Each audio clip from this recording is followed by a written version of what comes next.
All right, let's do this live show. And that is, of course, why we're all here.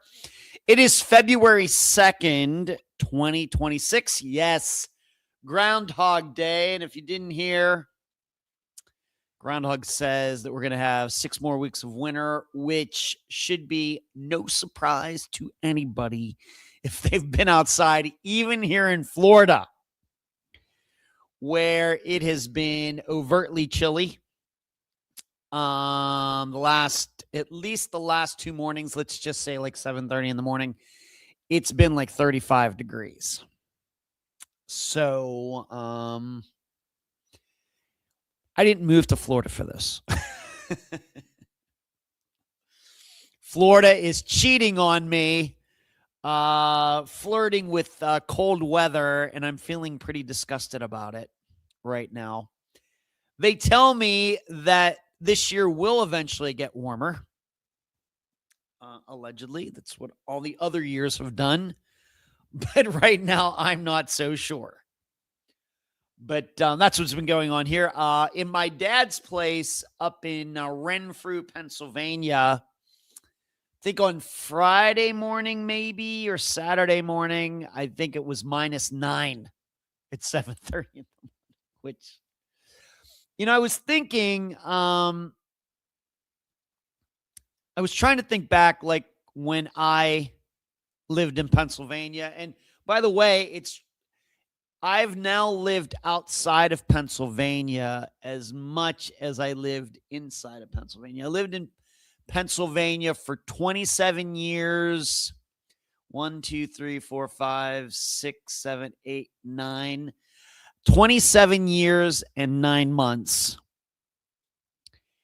And now I've just about lived outside of Pennsylvania for 27 and 9 months. So I moved beginning of May of 1998. So if we go up to May of 2025, that's 27 years. And then you do June, July, August, September, October, November, December, January. So it's like I'm almost halfway. It's like 27 years and 8 months. Hard to believe. It's really crazy. But I was thinking, I really don't remember like going in high school and everything, it getting down into the negative numbers, negative temperatures. I just don't remember that at all. So all this stuff about global warming, I'm not sure what to make of it. It seems like it's colder. It seems like it's colder in that part of the United States now than when I lived there. Could be totally wrong. Obviously, I remember a lot of snow and things, but the temperature part of it is the part that really gets my attention. But I still have not turned my furnace on in here because I never wanted to be that kind of guy when I moved to Florida. And I think it's gotten down to like 67 in here. Place is fairly well insulated because I don't really have a lot of windows. Of course, I have the bay window over here and in my bedroom back there. But that side hardly has any windows over there. And so the heat kind of stays in here. And right now in here, it's 68 degrees, which is fine. But I am wearing long sleeve. I'm wearing a Slippery Rock, my dad's university, Slippery Rock University shirt. No, I did not go to school there. So I have a fantastic show lined up for you. A lot to talk about tonight. Lots and lots and lots and lots. And as you are listening / watching tonight, I hope you will give this video a thumbs up, subscribe to the channel, do whatever you got to do to support what we do here, either through Patreon. You can see that at the bottom of the screen. Of course, paypal.me/Unfound podcast. In the super chat, if you want to hit the super chat button while things are transpiring during the next 2 hours, that would be cool. And then also, if you'd like to hit the join button here, if you're watching on YouTube, you can do that as well. Of course, every time I put things in the title, those are items that I'm guaranteeing I will get to. And so I want to talk about the disappearance of Branson Perry. That's the one that I'm going to analyze tonight. A young man who was at a house.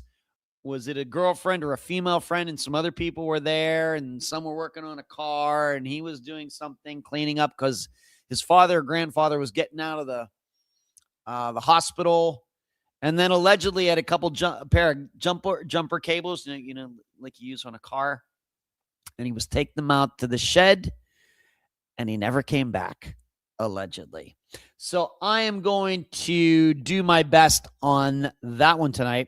We have a dentist follow-up. Of course, we know about the murdered dentist and his wife. The kids, fortunately, were unharmed.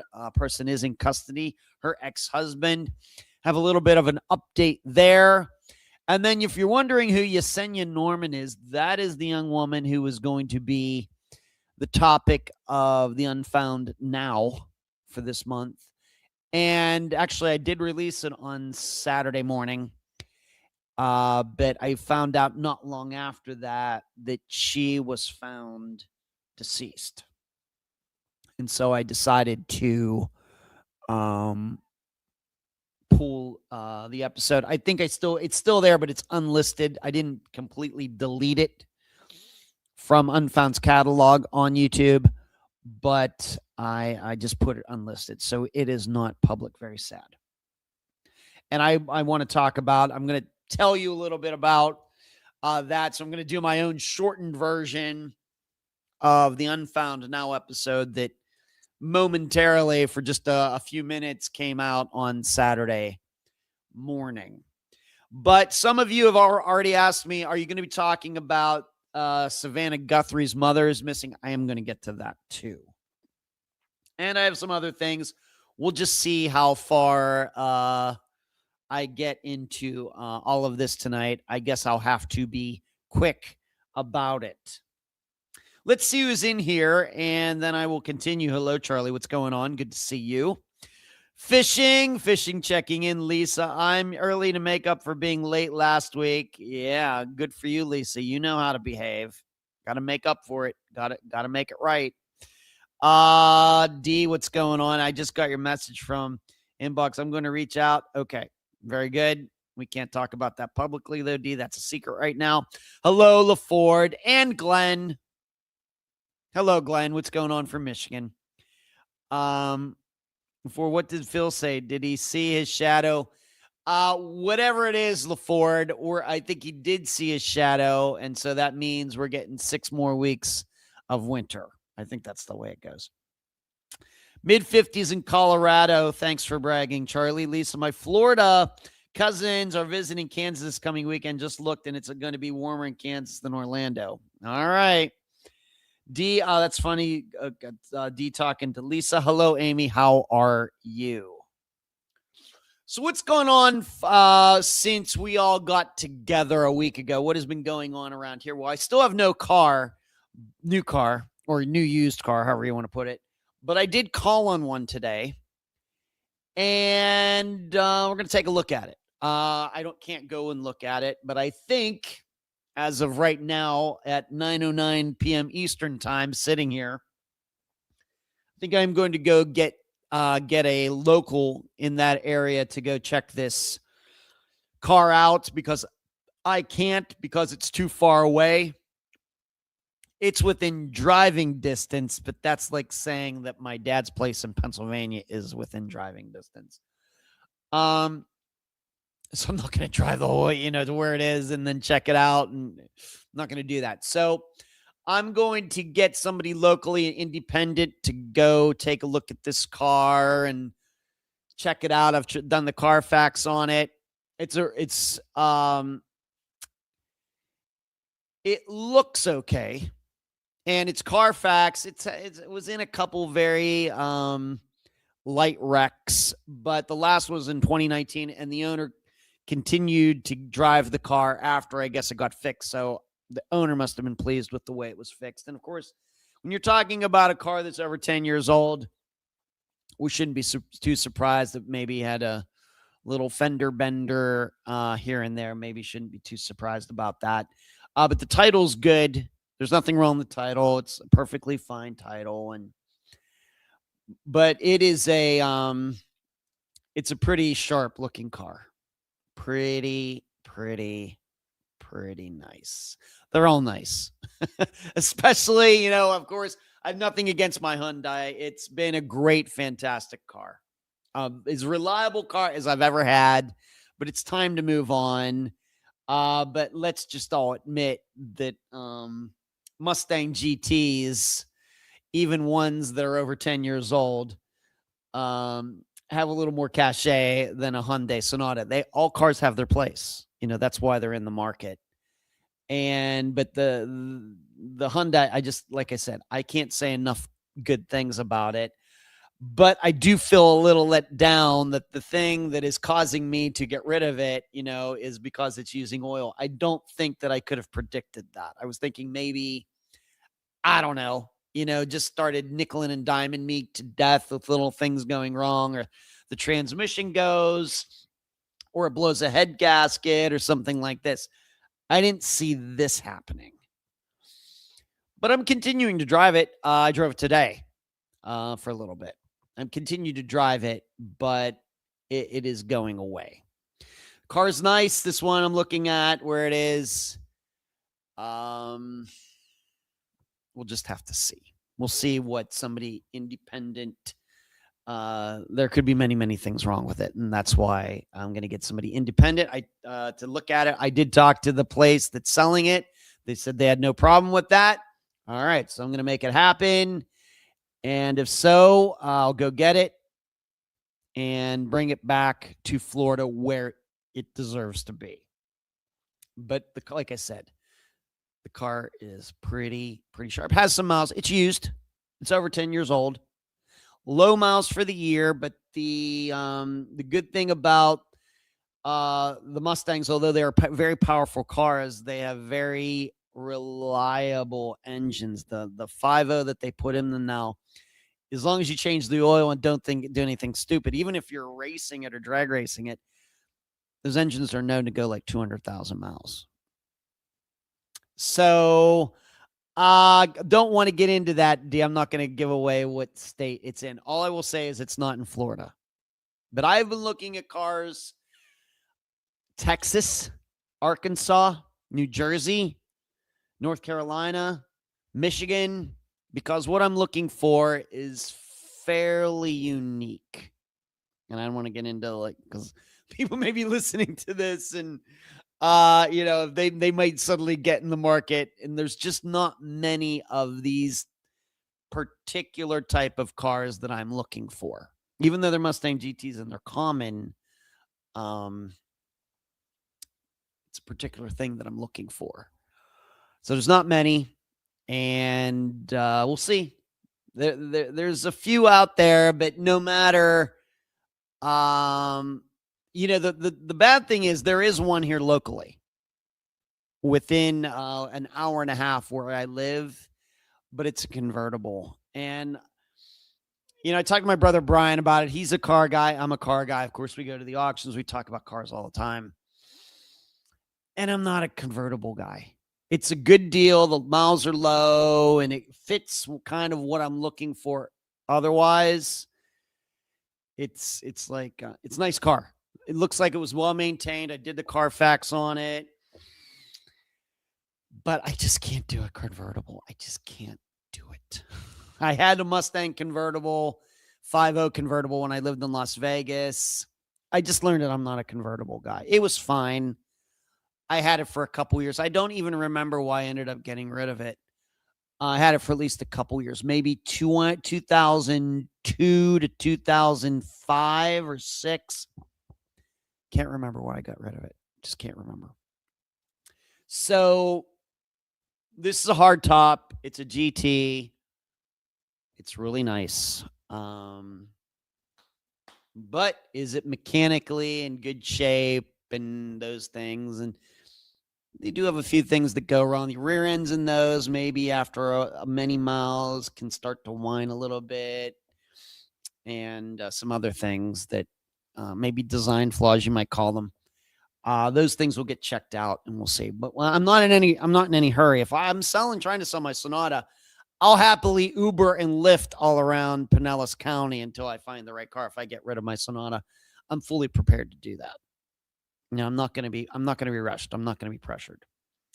So happy Groundhog Day. Yeah, Haley. Yeah, you too. Rolling with my 5.0 Ice baby. Yeah, this is the new 5.0, the dual overhead cam engine instead of the old school 302 from the 1980s LaFord. But you're right. You're rolling my 5.0 with the ragtop town so the hair can blow. Girlies on standby waiting just to say hi. Did you stop? No, I just drove by. There, just revealed too much of my lyric knowledge. Yep, Tech, you are correct about the Coyote engine. You are correct. Tech, you know your stuff. It's everything. Hello, everything. Yes, I know all about the engine. Was just talking to a buddy of mine, another Mustang friend of mine, about that. So I'm still looking, and we'll see if I have any news for you this time next week. Of course, if I get something between now and then, I'll probably post it. A picture of it on my Facebook page if you follow me there. In other news, trivia last Wednesday, didn't get the final question, but at least we didn't take a 0. A little disappointing there, but on Saturday, the other team I play on, we won. We came from behind. We were 4th going to the final question, and we were the only team to get all of the points on the final question, all the points and the bonus points. So we passed up those other teams and won. It's been a while for me. You remember I was talking all the time about me winning all the time. It's been a little while. So it was nice to make it happen on Saturday, and I enjoy playing with those people. And we'll see if we can continue that again this Saturday. I think I'm going to go. It just depends. You have to remember, Saturday for me is a work day. So whether I go to trivia on Saturday, it's always a little bit of a question mark depending on what I can get done and everything else. Wednesdays, it's easier for me to kind of block out the time on a Wednesday to go to trivia on Wednesday evenings. On Saturday, it's just a little tougher. And Tech, everything's saying you love the 5. Yeah, I know. The Coyote engine. Yeah, I know. I've read nothing but great things about them. Right. They get good gas mileage on a cruise. For all the horsepower they make, 430 horsepower. You take care of them, they'll take care of you. Yeah, we'll see. The only thing is I'll have to start using 93 octane gas, which means my bill's going up, but I'm not planning on driving as much as I've been doing over the last so many years with the Sonata. So maybe that'll counter that. Of course, Groundhog Day is today, and I know many of you've heard my Groundhog Day story. I've been there twice in 96 and 97. The first time with the woman that I was dating at the time, her name is Janie. And then in 97, I don't know, this is going to sound horrible, but so I went with one girlfriend, Janie, in 96. And then I flipped it around. A year later, I went to Groundhog Day with a different girlfriend. Her name was Sue. Was that 96, 97? Or no? 97, 98. Maybe it was 97 and 98. Now I'm confused. I think it was 97 and 98. That's confusing. It was 97 and 98. I got that wrong. 97 and 98 were the years, I think. Maybe it was 96. I'm losing my mind. No, I think it was 97. I must be getting old. But 2 years in a row I went, and it was different with a different woman each year. There, I said it. So there's that. And we were already running here 20 minutes in.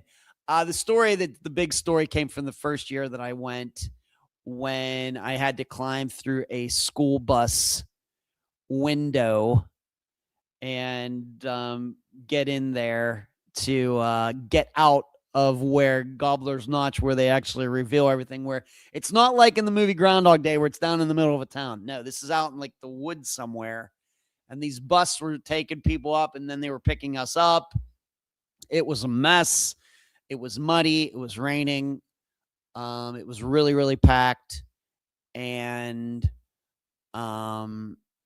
yeah, it had to have been 97 and 98. The last time I went there was just a couple months before I moved to Las Vegas. Right. February 97 and then February 98. Right. Okay. But yeah, 90, the first time I went, climbed through a school bus window to get out of there. Or I might still be standing there waiting to get picked up. I'm not going to get into that now. I've told that story before. And so that's my dad's doing good. Spoke to him this evening. It's been cold there, but he's fantastic. It's been a lot of snow and getting hammered with snow and everything, but he's staying warm. He goes out, does his thing. He has a woman that shows up a few times a week, and she does the shopping for him, and they go to breakfast and everything. So everything is good with them. All right, let's get started. And I want to talk about, first of all, before I get into, I want to talk about Yessenia Norman as far as the big topics for tonight. But I just want to ask all of you, how great was that interview with Tad DeBias?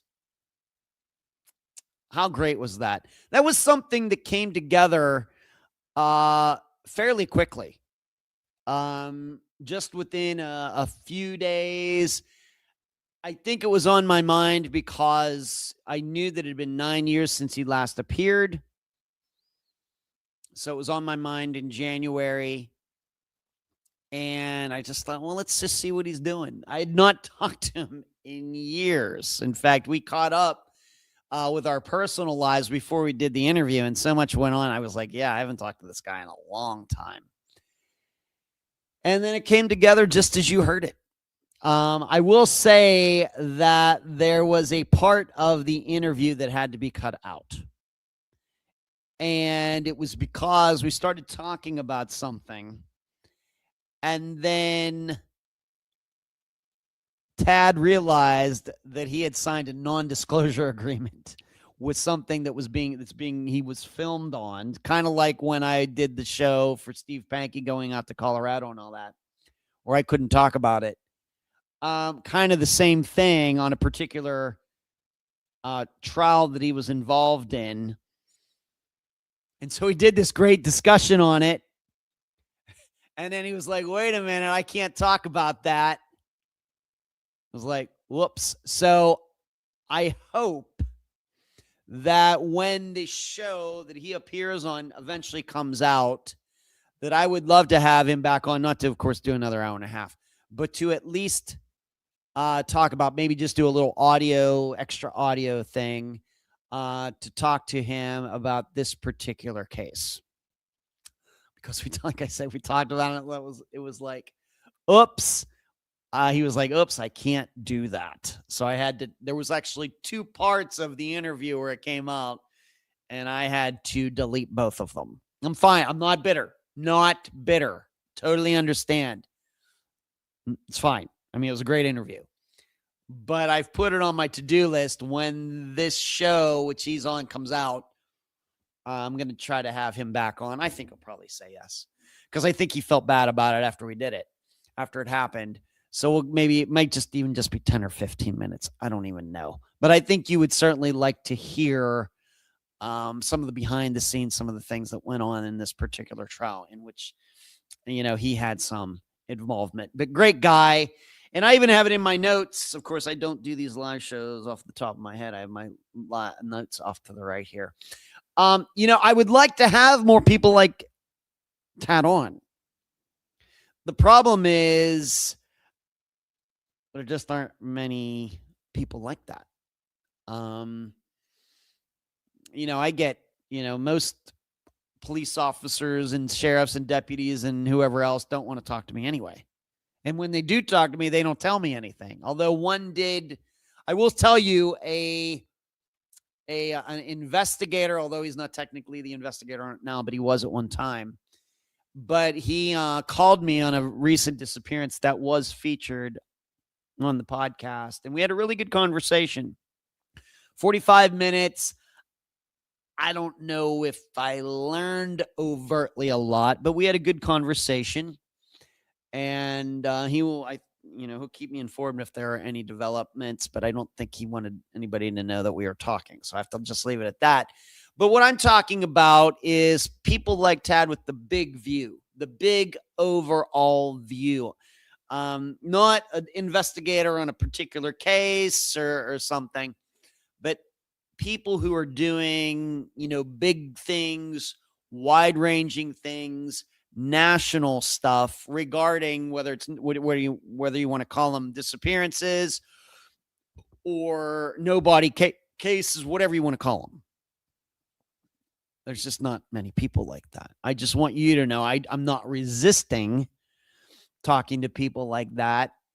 There just aren't many people like that. And I think that's why probably Tad and I get along so well, is because we're in this, what we would call a very small niche of just doing disappearances / nobody cases. And of course, he's an expert on it. I've done my work on it and speaking at schools, the Pankey trial and the database and everything else. And then, when we can meet, mentally like that, it just kind of clicks. And I will admit that I enjoyed interviewing him this time around, where I actually felt like I know kind of what I was talking about back in 2017. Certainly ambitious, certainly curious back then, but no experience, not a lot of knowledge. And I really think, of course, this interview was better than the first one. You can judge it for yourself. So he was great. Tad, if you're out there, thank you. Thank you for your work. And one way or another, we're not going to wait another 9 years to have him on. Whether it has to do with this case that he can't talk about or for whatever reason, it's not going to be another 9 years. I promise you that. What's everybody saying here? Yes. Love that. Yeah. Okay. Great interview. Thank you, Glenn. LaFord. Yeah. What, LaFord says the IQ went way up. LaFord stimulated my mind while I was training my muscles at the gym. Fantastic, LaFord. Okay. Tech. So that was great. Now I can talk about Yessenia Norman. What happened here was a listener, how I found out about her disappearance and how it became the Unfound now is not published, is a listener messaged me and said there's a young woman who went missing in Phoenix. Her grandmother is really looking to, wants some attention. She's very worried. It's been a couple days. And this listener got me this grandmother's information. I called her. And, of course, collected all the information. And I spoke to some other people who are going to remain unnamed. And from that, I was able to put the Unfound Now episode together. And like I said, I recorded it over, I guess, Thursday and Friday. And then it came out first thing Saturday morning. And just, I think coincidentally, not long after that, the grandmother texted me and told me that Yessenia had been found deceased. So what did I actually, this is like the convinced, D says there's a new broadcaster mom's missing. Yeah, I saw that, D. I'm going to talk about it. Yeah, Savannah Guthrie's mother. I'm going to get to that, D. But what you need to know about Yessenia Norman is she had a rough life. She was only 18 when she went missing and died. But she had a really rough life. And she lived on the streets like when she was 14 and 15 years old.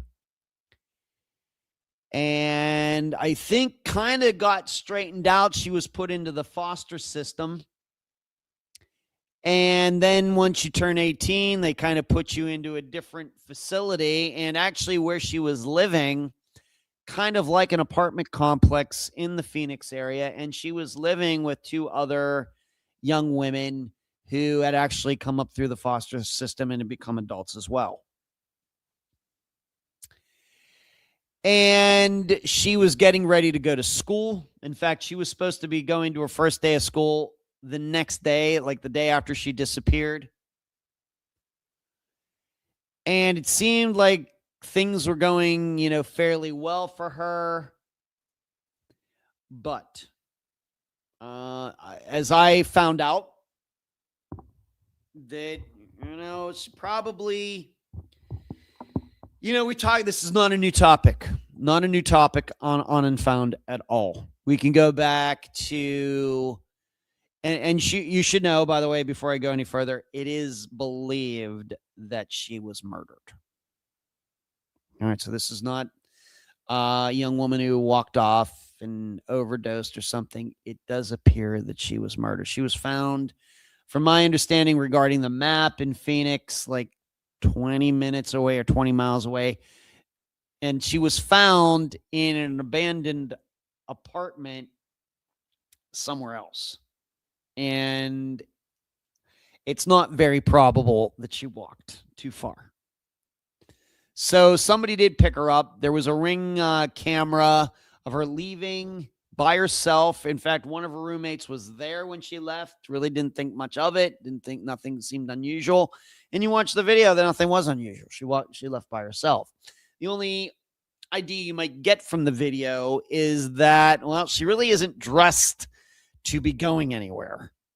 Kind of flip-flops or slippers or something, kind of like sweatpants on. She had her phone, but she left her purse, and just seemed like she was just going to be going out and then coming right back. But it was believed that she was getting picked up by somebody. And I think maybe even in the Ring cam video, you maybe can even hear her talking about getting picked up. Although I certainly was open to the idea and analyzing it. Well, could she have been just going to another apartment in that complex where other adult foster people live? Certainly open to that idea, given that how she was dressed. But it was kind of accepted, maybe just circumstantially, that she did get picked up by somebody. But where I was going with this, and we can remember, this has been a topic since way back with Rebecca Gary. Of course, that disappearance from the 1980s in Louisiana, where it sure did seem like Rebecca Gary was getting a lot of male attention. And it's come up over and over the years, not just in the podcast, but on Unfound Nows, and even cases that I pick out to talk about on this live show. That Yessenia was getting a lot of male attention. And she would respond to just random guys who messaged her on Facebook and elsewhere. She was spending time with some of these guys, although I don't think that any of them ever spent any time over at her new place where she was living, and she had only lived in this place for a month.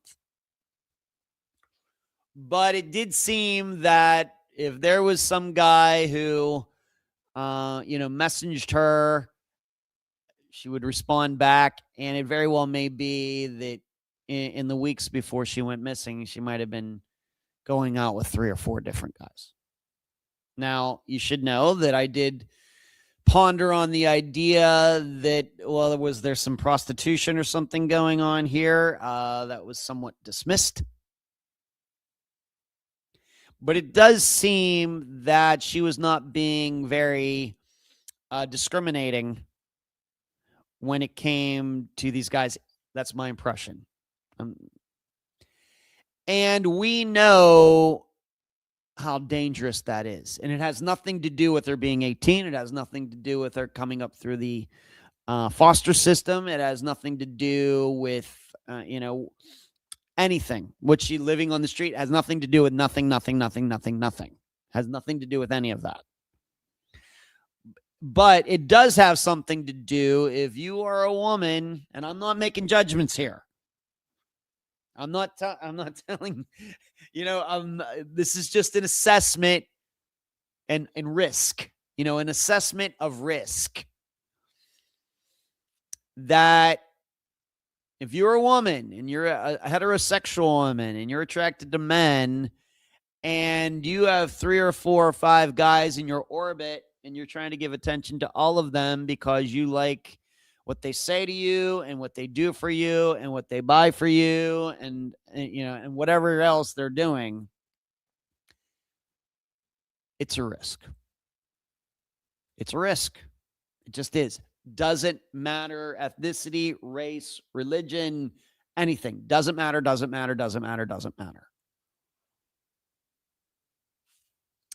And at this point, but I get it. I'm not, once again, I'm not judging. I will tell any woman, you're a single woman and men want to treat you right, do what you got to do, but you make good choices about these guys. And I know that's tough. I know it's a very fine line within all of that. I would never, as a guy, tell a woman, well, if you meet a guy, then you need to be exclusive with that guy right away, until you know that it's really, really serious. I would never tell a woman that. Now, some women do that,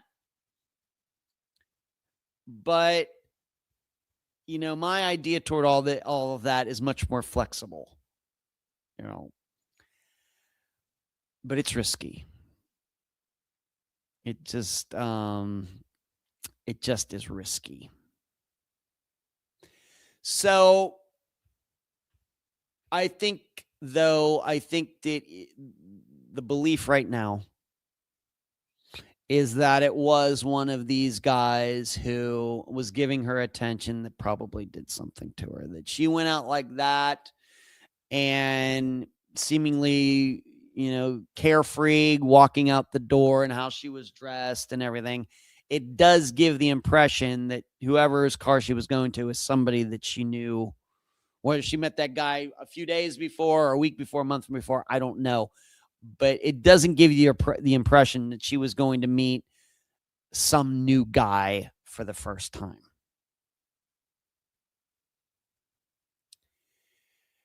And like I said, it is believed that this was a murder. It's very sad. But I would admit, in my assessment of the overall situation, that was my biggest concern. I will tell you, at least in the recorded episode of the Unfound Now, I can tell you that, I didn't see any facts to think that she was not alive. There certainly wasn't anything to show that. However, we can't deny that she's missing for a week and she was supposed to go to school and she left all these things behind. And the people who were around her really had no idea where she was. And then you hear about all these, this interactions she's having with guys online. It's very sad. And so Yessenia, she went by Sisi, S-I-S-I, was her nickname. Yessenia, Yessenia Norman, is now deceased. Now, you may be asking me, well, what about going to school? Do you think that had something to do with it? Is there some causation and correlation there? Could be. We know how many people go missing. Of course, the most popular, most well-known disappearance that we've covered like that, although it wasn't murder, was Noah Davis. He was supposed to go to rehab, didn't want to go, and he avoided his parents and everything, then ended up dead, probably overdosing, not foul play. But maybe we're open to the idea, maybe she was all intent on going to school, but maybe there was some guy in her life that didn't like that. We run into that. We've run into that with more, maybe older women who are with men who are very controlling, and the man's been able to control that woman for many years, and then she decides, well, I'm going to go back to school, or I'm going to get a full-time job, and there's insecure guys out there, which is not. I mean, that's not. I got to tell you, as a straight guy myself, I can't identify with that kind of behavior in guys at all. Zero. But a lot of guys are intimidated by that. And then the abuse begins. And maybe so with Yessenia, maybe there was one of these guys that wanted to keep her under his thumb, and he thought, well, maybe getting your education's not going to make that too easy. Could be. Or it just could be what a lot of these are is woman meets guy. He wants to do things. She doesn't want to do things. It becomes rape, becomes murder. Maybe like what we've experienced with Zoe Campos. Where the guy, first time she meets the guy, Carlos Rodriguez, he kills her. The very first day. Met her, and remember this. She met him at a birthday party. They decided to get together later. She goes over to his house. Never seen again. Ends up being buried in the backyard. So,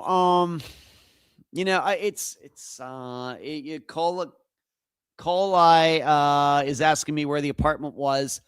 I don't know if I really want it. Very well may be out there, Collie. I don't want to. I don't know if I can say.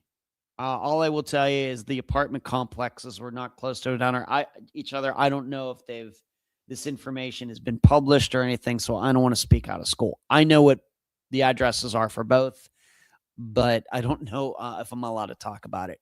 All I will tell you is that they were nowhere near each other, 20 minutes away from each other, and surely she did not walk. She surely got picked up, and something happened. It's very sad. Laura says, quite possibly regarding the man wants to keep her under his thumb. Yeah, Laura. D, because of this story, I had to DM my baby girl and told her I love her. Yeah, your new daughter, D. Yeah. In the news, they're only saying it was by I-10 and 91st Avenue. If they've said that in the news, that is that's the cross streets. And that's all I'm going to say. Sorry, I just can't. I'm not trying to be a prick about it. That's just the way it is. All I will tell you is where she was living is nowhere near there. Call it dev. So I was hoping for a good outcome there. I was hoping this was going to be like that disappearance, the Unfound Now that I covered back in, what was it, September, October, with Alyssa Petrov, the young woman, girl, who went missing in Utah, and then she turned herself into police in Colorado. I was hoping it was going to be something like that. No such luck. So now they're looking for her killer. I have no idea what the status of that is. I don't know about any forensics. I don't know how she died. I don't know. But it's pretty well decided that she was murdered by somebody. So never forget the name Yessenia Norman, who was murdered in Phoenix here in the, I think around January 19th of 2026. Moving on. And I want you to know that, but maybe I should continue this. I continue, even just today, I had an exchange with her grandmother. I told her to be strong, keep me, if there's anything that I can do to, in fact, I talked to her a little bit on Saturday. I'm not sure. I can't remember if we exchanged any messages yesterday, but I told her if there's anything else I can do, happy to do it. But as you would expect, everybody who knew, Yessenia is devastated. Very sad. And yes, this is maybe this is only the second or third Unfound Now where I actually spoke to family members before doing the episode. It's very rare, but that is just the way it worked out this time. And it was fine. Fine. All right, moving on. Got many requests. People wanting to know, are you going to talk about Savannah Guthrie's mother tonight and how she is missing? And to my knowledge, when I came to this microphone 45 minutes ago, she is still missing to my knowledge. You guys are much more in tune with what's happening second by second as I do this. I'm guessing she has not been found deceased or alive since I started the show. If she has, please let me know, because I'm going to start into this. Of course, there have been many, many, many, many articles that have been written about her disappearance. I just picked out one to read. They basically all say the same thing. And they are saying kidnapped. Well, I'm going to take a look at that, D. So Savannah Guthrie, of course, is a well-known media personality here in the United States. If you're outside the United States, you maybe have never heard of her. She's a well-known media personality. It's not like she toasts the evening news, but she one of the hosts of the Today Show, long-running show here in the United States. So I'm just going to read this article, and I'm just going to do my best with it. New details are emerging about the disappearance of Savannah Guthrie's mom, Nancy Guthrie, who disappeared on Saturday, January 31st, so just 2 days ago. And the Pima County Sheriff's Department, this is in Arizona, launched an urgent search for the 84-year-old on February 1st, yesterday. She was last seen at her residence near East Skyline Drive and North Campbell Avenue at about 9:30 p.m. local time. So Arizona is on Mountain Time right now, right? And so right now it's 7:47. So 9:30 Arizona time on Saturday would be 11:30 p.m. Eastern time. And on Monday, February 2nd, today, Pima County Sheriff Chris Nanos held a news press conference to address the ongoing investigation, which he said is now a crime scene more than a search mission. Nancy did not leave her home on her own. We know that, Nanos said, adding that the Today Show anchor's mom is of great sound mind and sharp as a tack, so this is not dementia related. Nanos also revealed during the press conference that Nancy's disappearance was first reported Sunday morning after a friend from her church noticed she was not at service and called one of her adult children. They then went to Nancy's home to check on her and did some searching and realized we need some help, and they called 911. Nanos noted that Nancy is vulnerable because she needs her medication. And the homicide detective noted that circumstances on the scene were suspicious in nature. All of the family has been very cooperative, Nanos added. Savannah has been in touch with us as well. Our hearts go out to them. This is their mom. She is just a great lady from what I've heard. During Monday's press conference, Nanos said that Guthrie family wants everyone to know that this isn't somebody who just wandered off. But Nancy does have physical limits due to her age. She is mobile. It's just a challenge for her to get, and it's kind of ...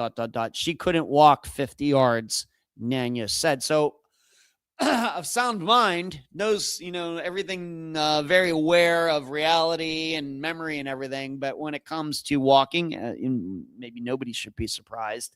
An 84-year-old, yeah, it's going to be a little tough. And I know that, this very much sounds like my dad, who is 89, still has his mind. But, I certainly have noticed over the last year is physical, just seems to be hurting a little more than ever. And it does seem to have happened a bit quickly, of course, with my dad. What can I say? Maybe he knows he gets attention when he complains about things. We'll just say it, leave it at that. But do I believe that at 89, he's worse off than he was at 79 physically? Of course. Of course. So what to think about this? Somebody took her. That does seem, I got to go by what the sheriff said, that they're saying this is a crime scene. And it's not a search mission. It's actually a crime scene. I guess it means that somebody showed up. I'm not reading anything, though. I didn't find anything that said anything about a break-in or a forced entry. I didn't read anything about anything being stolen. I haven't heard anything about, any ransom demands. Of course, if this person knows that Nancy's daughter is who she is and she's making nice money on the Today Show, we might think about that, kidnapping her and for some sort of ransom. Fairly uncommon in the United States, much more common, for example, in Mexico and other places. But in the United States, kidnapping for ransoms, it happens. I mean, like Frank Sinatra Jr. might not know this was kidnapped way back in the day. And of course, we had Patty Hearst, who got abducted and then actually took place in some of the crimes, part in some of the crimes and everything. But it's really, really, really rare. And on top of that, as you would imagine, for an elderly person, whether man or woman, to be abducted from their home, especially probably where she was living in a pretty nice area, it's kind of as rare could be. But I guess it happened. So what are exactly we looking at? If we don't, very well may be there were signs of violence. And it very well may be there have been ransom demands and we don't know about them. And which, of course, any of this analysis then is going to be way, way, way, way, way, way off. But if it is as it has been, if it has been as it is portrayed, if they're saying everything, when we know they never say everything. But if really is, they believe she got abducted and there's been no ransom demands or anything else, what are we looking at? We have to be open to the idea that could this have something to do with her daughter? Could it have something to do with... Now, my impression, I don't watch the Today Show, but when I think about the Today Show, it's not like the hardest hitting news program out there. They're not talking about getting into the really divisive topics. It's not one of these deep opinion shows that you might find on Fox News or CNN. At least that's my impression. It's something you wake up to, and there's kind of, maybe they cover the general news. They'll probably talk about the weather and things. Maybe they'll talk about the shootings that have involved, in Minnesota and things, but it's not, it's not very, what I would call very divisive. At least that's how I view the Today Show. But still, there's people out there who, if they're watching it, maybe they still don't like what's on there. And you never know how people can be offended. And so we have to be open to that. We have to start fishing for something like that reason. Because I'll admit, Amy says not my type of show. I've never, like I said, I've never watched it, but I'm not in the demographic, so I don't feel bad about not watching it. It's not aimed at me anyway. But that's my impression of it. And so, and I have to admit, maybe once in a while, this even, has come in my mind, even though certainly I'm not as well known as Savannah Guthrie, but, my dad lives by himself up in Renfrew, Pennsylvania. And, we talk about crimes on Unfound, and we make, I haven't gotten any death threats, but certainly I've gotten some messages over the years that weren't very quite nice. And it was well beyond what you think as a podcaster. It had more to do with, you shouldn't talk about that person and things like that. My dad lives alone. He has the same name that I do and things. So it does cross my mind, but I have a job to do too. Nothing against my father. And I don't think, we've never talked about it, but he would never want me to pull any punches, for his sake. But this is kind of the direction that you have to go when you start thinking about an 84-year-old woman living in a nice area by herself, and seemingly there's a crime scene there. It's hard, if this was really about theft and she would have been murdered and she would have been found inside the house. She wasn't.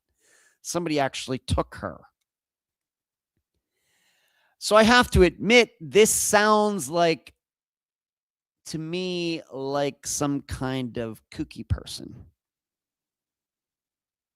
This doesn't sound to me like something substantial, like a hardcore, very, very logical reason that somebody went to her house and took her.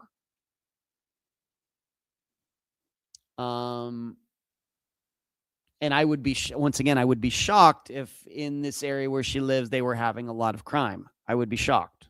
I don't know this area, but what I think I know is Savannah Guthrie's mother surely was not living in a lower middle class area of the United States, or Tucson, wherever this is. Surely not. Where there's gunshots going off every night, like some parts of Chicago. She was surely not living there. So what are we talking about? Of course, the other issue is that people are so easy to find online. Even these programs, like you can get like Delete Me and all these things. Trust me, as a person who tries to track people down to talk to and message and everything else, there are ways around all of that if you work hard enough. Of course, if you have a lot of experience doing that, which I do. The online databases are never perfect, but they're helpful. And so if you put that all together, and maybe if Savannah Guthrie within the last few weeks or month mentioned her mother, and somebody gets ticked off, oh, she has a mother, and then I can go online and find out where Savannah Guthrie's mother lives, that's all it takes.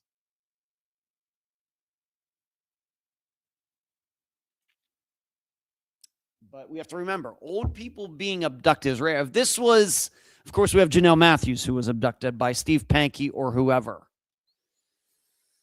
We have a lot of stories about young people, teenagers getting abducted. Evelyn Hartley, of course, one of Unfound's oldest disappearances from La Crosse, Wisconsin. Happens. Kids left alone at home. Some predator finds out, goes over there, abducts the boy, abducts the girl. Happens. Older people, very rare. So we have to start thinking about a very rare kind of reason.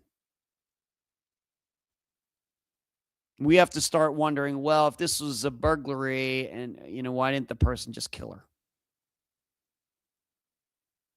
or something? What is everybody saying about this? What is a new answer? Question: could daughter have a star? Could, but the daughter's not in Tucson, Arizona, D. So certainly possible. They thought going there, somewhat obsessed fan. Okay. Maybe. Thought, hey, I'll just, once again, D, this, I think, goes to what I'm saying here. Obsessed with the Savannah Guthrie, so I'm going to go to her mother's house and think that Savannah's there in Tucson. Like I said, this strikes me as somebody who might not have all the marbles upstairs. Glenn says, like Jody H. Yep, that's what I still believe with Jody Husentrut, that it was some obsessed fan. Yes. Hello, Ashley. How are you? Brian, hopefully some neighborhood cameras. Maybe that would be the kind of neighborhood where that would exist. Brian, what'll be tough is if this happened at night, then all we're going to see is light, headlights or taillights or something. That could make it much more difficult. Hello, Cranky. Happy Monday to you. Happy Monday, D. See, that's what I said when I lived in Tucson. I lived up there. It was a nice area. Brian, wasn't all our belongings? Yeah, I don't think anything was stolen.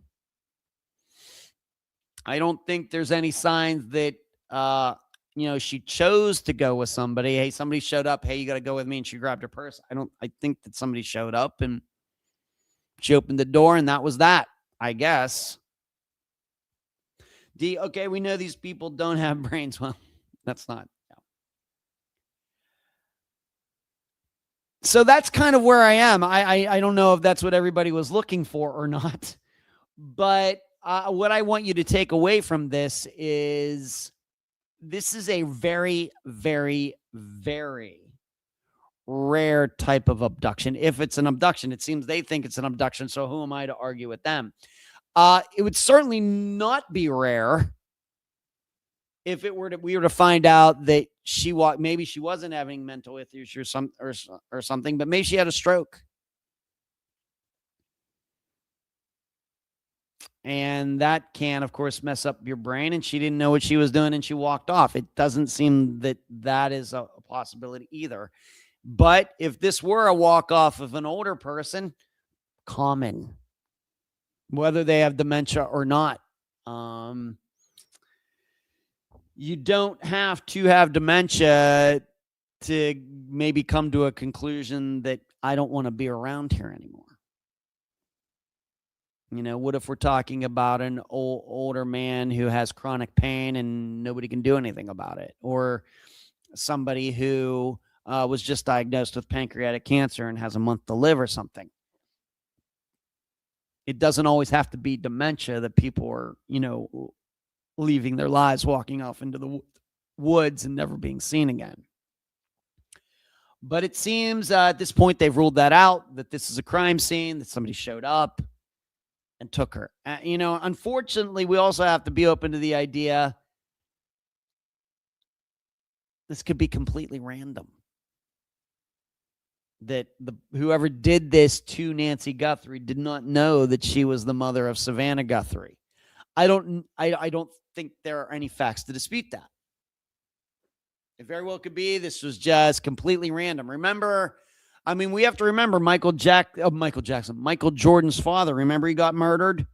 Those people who did that didn't know that he was Michael Jordan's father. Remember, I know Bill Cosby has a very bad reputation now, but remember his son was murdered.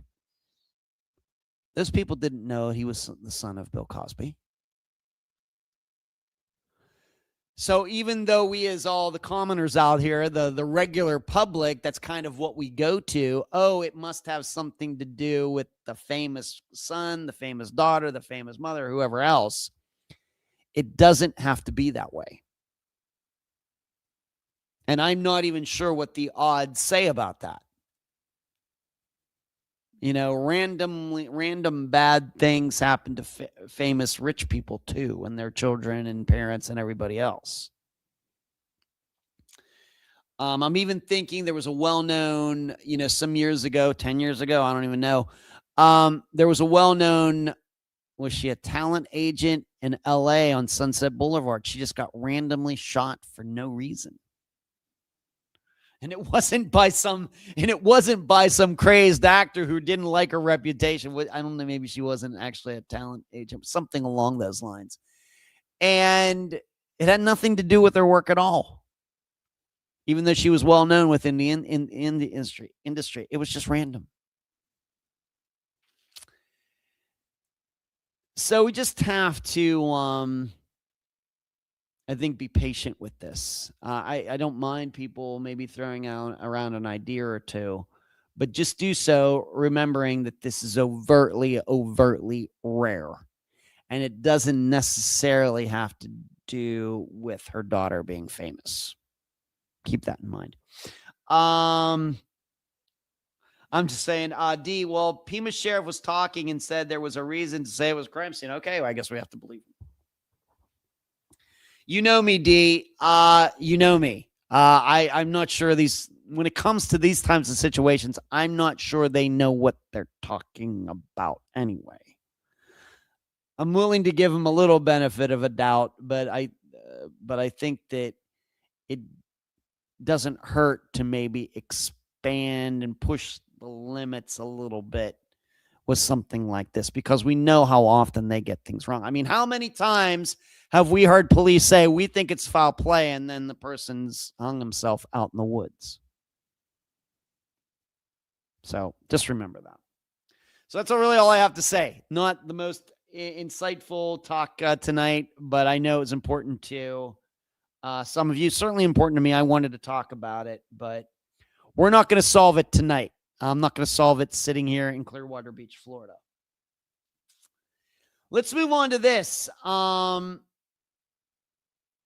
do want to mention this. We just passed another anniversary for the disappearance of Jennifer Kesse. Of course, this is a disappearance that's never been featured on Unfound. I have doubts whether it ever will be because of my attitude toward it, and is different from her parents. What they think happened, what I think happened, two totally different things. Of course, they have more information than I do, but I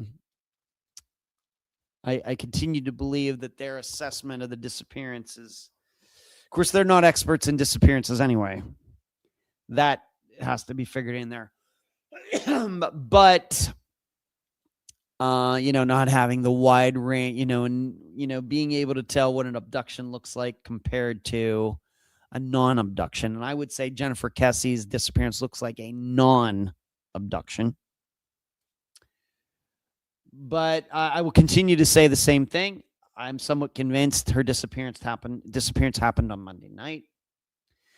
I will say that I think the Kesses over all of these years, although well-meaning, I think they were probably fabulous parents. I think they love all their kids. I think they've been very involved. But I think that the people that they have gotten to help them over the years are the wrong people, not necessarily bad people or underhanded people or anything like that, but just people who don't bring the correct credentials to be able to help. They've gotten people who are in special forces or FBI, not helpful. Impressive resumes, except when it comes to solving a disappearance like Jennifer's.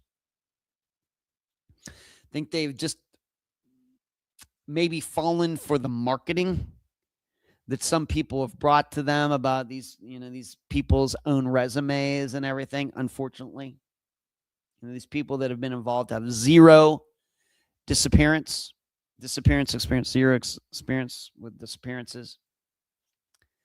The big problem is I cannot think of one attack of a woman where the attacker took the woman's car with her in it. I'm not saying it's never happened, but even going back to Nancy Guthrie being abducted, did that person take her in her car? It doesn't sound like this person or group did. Jody Huisentruit certainly attacked. She was not driven away in her Miata. It's just very rare for a woman to get abducted like they think it happened, and then the person abducting turnarounds and uses the woman's car and puts her in it. I mean, how did that all happen? Did she drive? Did he drive? Did they throw her in the trunk? Remember in the back seat, there was that DVD player or whatever it was that was sitting back there. Is there any proof she was in the back seat of her own car? On and on and on and on and on. How exactly do we visualize this happening? And I think once you start doing that, you start to see that it gets very complicated very fast. Not to mention, I think her car was a two-door.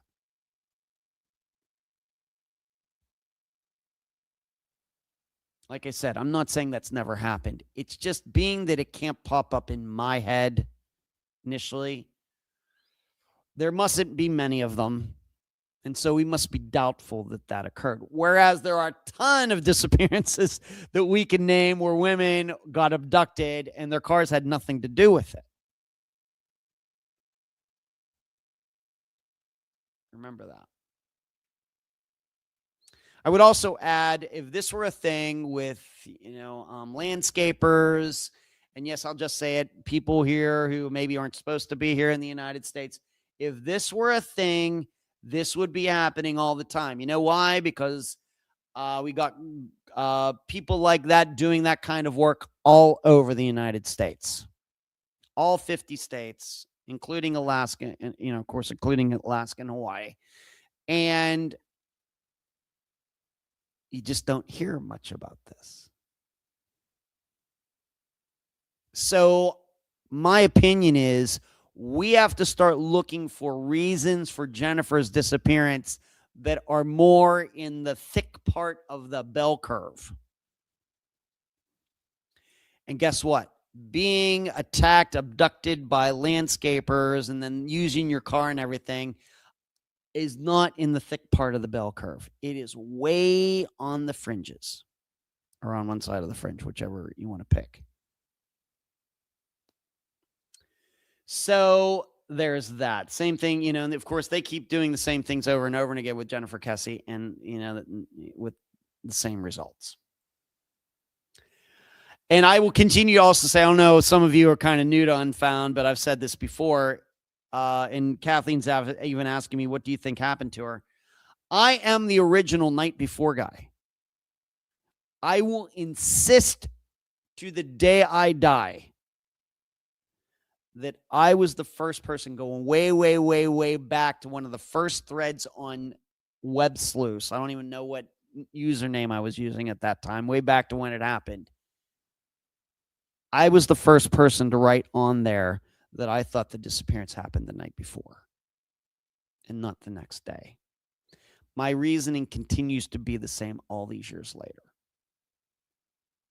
And so I'm not saying other people didn't think about it later, separate from me, but I am very, very sure I was the first person to ever put that forward, because I know that when I did that on Web Sleuth, whatever year it was, nobody had written that in any of the Jennifer Kesse threads yet.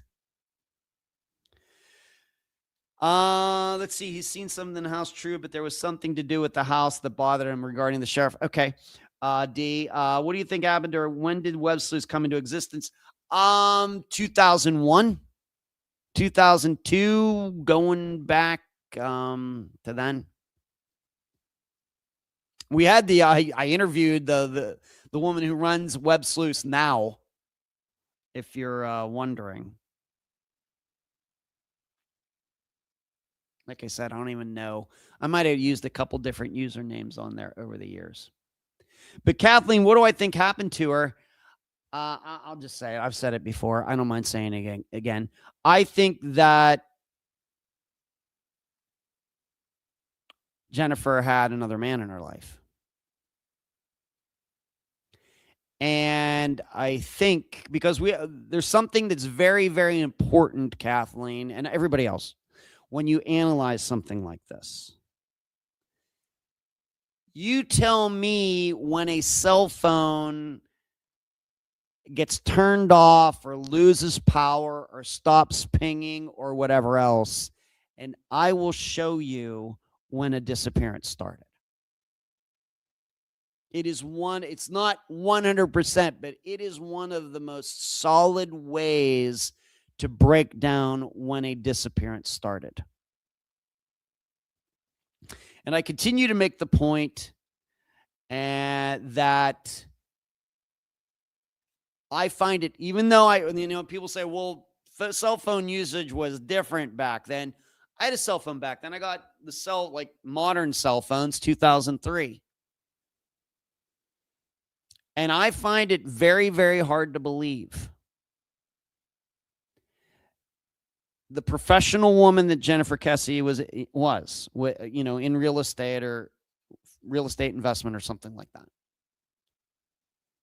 That on that Tuesday morning, when people think that she got abducted, that she got up,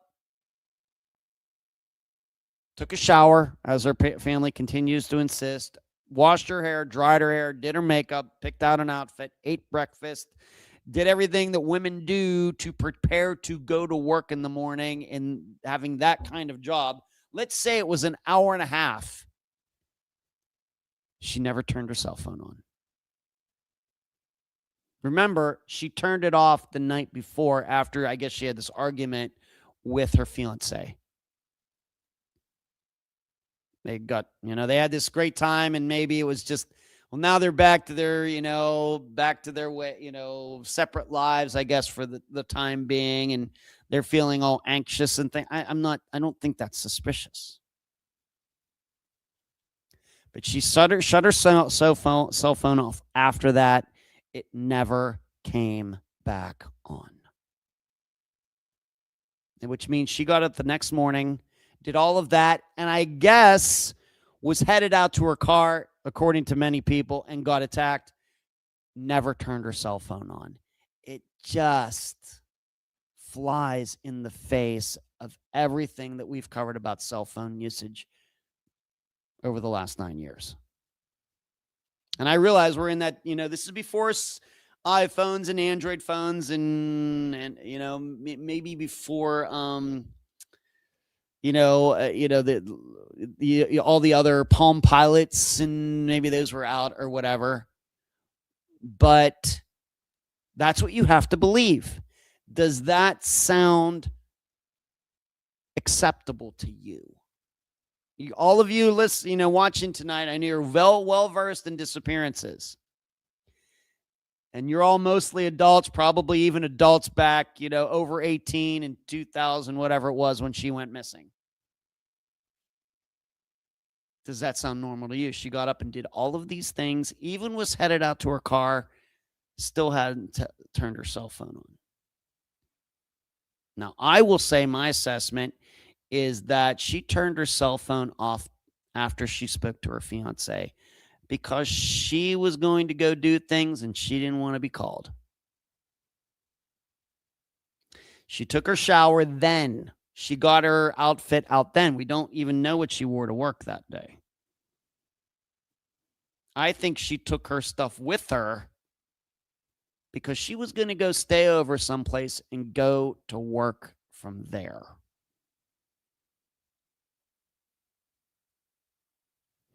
And I think that she was probably murdered because, once again, the guy she was going to see didn't like that she was gone for that weekend. This is a much more common scenario, not overtly common. This is a scenario that is much more in the thickness of the bell curve than believing that a woman left her place, never turned her cell phone on, no signs of violence, gets abducted allegedly, nothing strewn across the parking lot, no damage to her car, no signs of violence inside her car, not like shard, hair and everything, inside the car, in the trunk and everything else, even though we know her car was taken. What I'm talking about, my scenario is much more real world than what has been portrayed. I'll continue to insist on that. I very well may end up being wrong, and if I am, I'll own up to it, like I did and had to do last week with at least one of the murders, the actual bodies left behind part of the Colonial Parkway murders.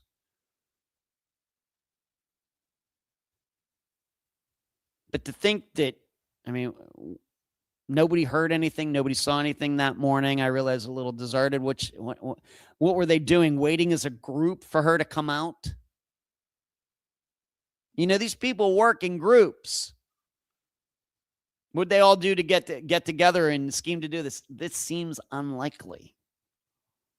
But I think that even back then, before even all the stuff that we have going on now with ICE and everything else, back then, to too many Americans, it's a palatable scenario. Now, don't blame it on citizens. We'll blame it on the non-citizens. You know what? Way more citizens of the United States commit crimes of all kinds than non-citizens who are in the United States. So that's where I am, and I've not wavered from that. 2003 Trish started in 99. Yes. Oh, looky here. Look who made an appearance. Cherie. I can barely stand it. Everybody say hi to Cherie. Yeah, Brian, it's odd her car was moved. They could leave evidence, prints, etc. Why do you think her car was moved? It wasn't moved. She moved it, Brian, by taking it the night before. She went somewhere, something happened, and then somebody ditched the car where it was eventually found. There she is. Interesting. Yep, Kathleen. No, Brian agrees. Thanks, D. Cherie, how are you doing? Yeah, Taylor. Good to see you, Cherie. Spectacular. Good seeing you. So that's my assessment, and it's not changed. Anybody's like, oh, here it goes again with Jennifer Kessie. Oh. If any of you know her family, they're not easy to track down, even though they have a website and everything. There's not an email address or anything on there, which I can't figure out why.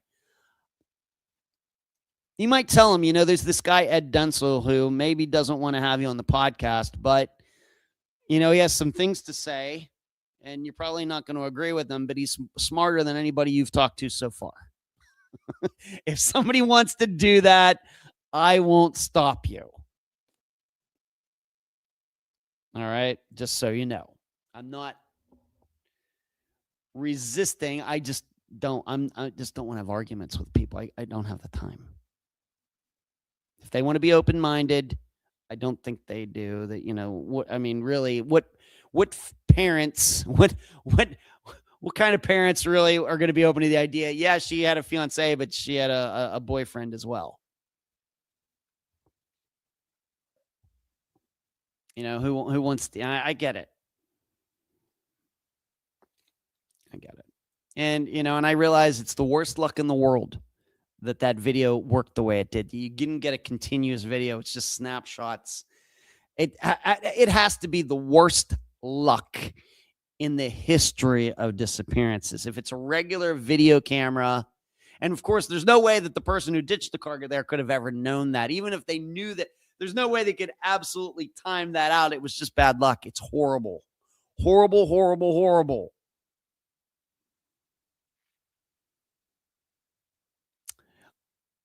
But there is a reason that place was picked, I guess. D, can I use that line of the case we were talking about earlier? What was that line, D? You're going to have to remind me. I don't remember. So let's move on to me. By the way, I want to talk about the dentist follow-up very quickly. As I think I kind of predicted, I'm not alone on this. The ex-husband of the dentist's wife, turns out he was stalking him. In fact, there's proof that they were at some game. Let me see this. Hold on. Monique and Spencer went to the Big Ten football championship in Indiana with friends. And Monique, the wife, went back to her hotel during the second half of the game. According to affidavit, McKee was seen on video entering the Tepes' property while they were at the game.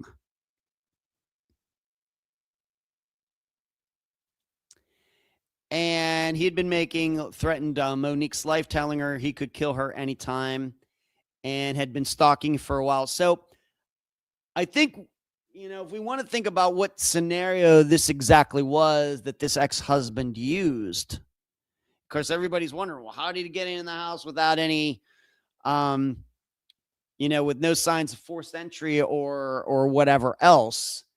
Did they let him in by accident, or did he know that, I've put out the idea that, did he know like their garage code if they had one of those number pads or whatever, like my dad does?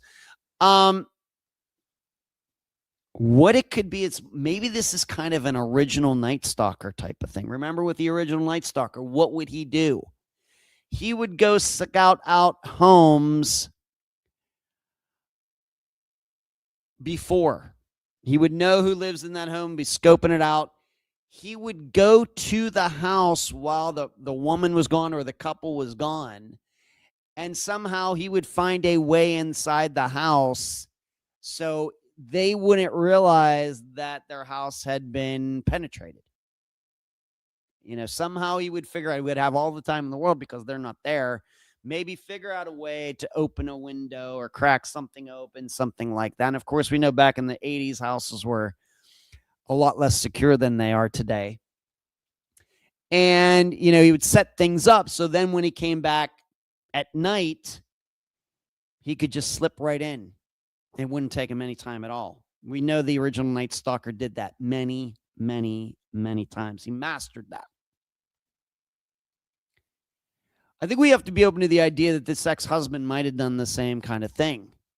That when they weren't home, he was going over to their house and trying to figure out a way in.